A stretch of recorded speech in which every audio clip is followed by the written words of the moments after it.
Big Vulavinak, everybody. I'm Joe from the School of Agriculture and Environment at Mercy, based in Palmerston North. My topic this afternoon will be germplasm protection of traditional Māori crops, understanding the seed characteristics of hue, common name bottle gourd, and scientifically known as Lagenaria siceraria. I'll be assisting Professor Nick in this project. Let's jump straight into it.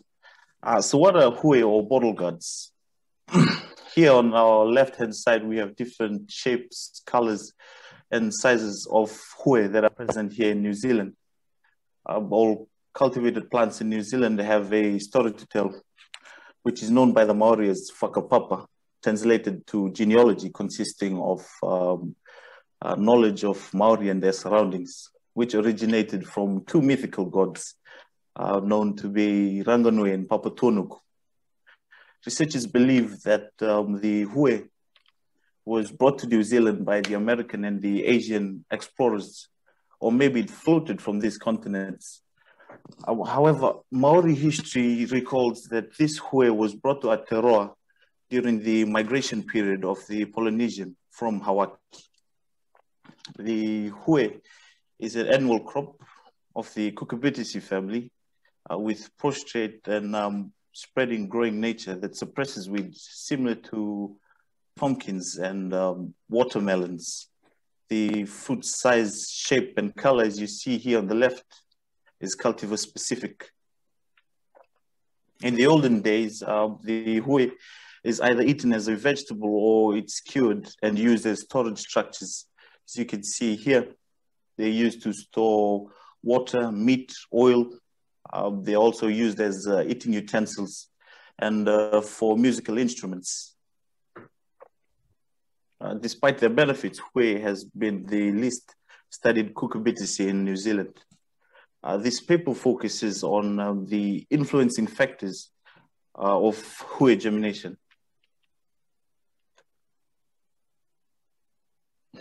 In our methodology, the cultivars were sourced from farmers of the Taumaranui and the Manawatu regions. Oh, sorry.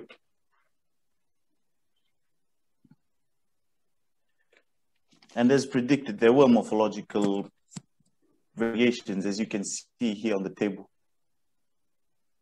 The trial was conducted at a controlled glass house where 50 seeds of each cultivar were planted in soaked peat pots, and they were placed in flood and drain tray.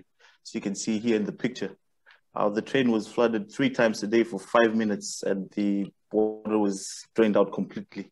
The experiment was applied on hue seeds that are harvested from the 2019 and the 2020 planting season with different storage conditions and origins. Measurements of the germinations were taken every week. To our results and discussion, here is a graph showing the relationship between time and number of seed germinations, where it is visible that all cultivars had variations between each other. Of the cultivar from the Manawatu region, B2 and B1, they showed a high germination rate within the first 2 weeks, followed by a plateau from week 3 until week 6. And the cultivars from the Taumaranui regions had a gradual increase until week 6. On the graph itself, it is evident that there are influencing factors present, which give rise to a few questions such as, 1, did the origin of the cultivar affect the rate of germination? 2, did the size of the seed and endosperm affect the rate of germination? 3, did the age of the seed affect the rate of germination? And 4, did the storage condition affect the rate of germination? These questions are partially explored through this project. Example, the morphological characterization, but they also set a scene for future work in the traditional crop, the hue. Thank you.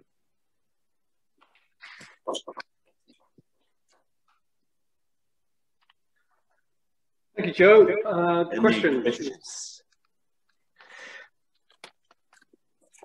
Hola, Joe. How confident are you that one seed lot can represent a cultivar? Is it possible, for example, that the one seed lot you chose happened to be a poor seed lot, and that the cultivar response may be quite different with a different seed lot? I'm sorry, could you speak a bit louder? I'm having trouble hearing you. Okay, sorry. You had one seed lot to represent each cultivar. Yes, sir. My question is, how confident are you that a single seed lot can truly represent a cultivar, when it may be just been sheer chance that the seed lot you chose for the slowest germinating cultivar happened to be a poor quality one to start off with? I'll just jump in to say there's only one cultivar across the board. They were just different origins of seed for the same cultivar. Right. My mistake, yeah. I thought you meant different cultivars, beg your pardon. No, there's only the one cultivar, and these were sourced seed from different growers. Okay, Nick, okay. Yep. Okay. Yep. So what? Sorry, Joe. Okay, I'll change the question then. What different storage factors do you think could have impacted on the performance of the seed lots? Oh, that's the interesting thing. We have the hui that are stored in the hui itself, and then we have the hui that's stored in an airtight jar. As you can see here in our results, these three, B1, B2, and T1, they were all stored in the hui, whereas T2 was stored in the jar. So you can see the difference between the results of the germination rates.